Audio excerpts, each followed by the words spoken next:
அஸ்ஸலாமு அலைக்கும். 4 வகையான நேரங்களை நாம் சதக்கத்துல் ஃபித்ரை நிறைவேற்றும் பொழுது கவனிக்க வேண்டும். முதலாவது நேரம் வக்துன் நதப்.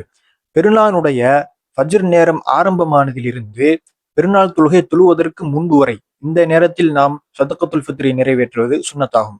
இரண்டாவது நேரம் வக்துல் ஜவாஸ், அதாவது பெருநாளுக்கு ஒரு நாள் முன்கூட்டியே கொடுத்து விடுவது. 28வது நோன்பு முடிந்ததற்கு பிறகு 29வது நோன்பு ஸ்டார்ட் ஆகக்கூடிய அந்த மக்ரிப் டைம், அந்த நேரத்தில் நாம் சதக்கத்துல் ஃபித்ரை நிறைவேற்றுவது. இதன் மூலமாக எந்த ஒரு பிரச்சனையும் இல்லை, அந்த சதக்கத்துல் ஃபித்ர் கூடிக்கொள்ளும். மூன்றாவது நேரம் வக்துல் கராஹா.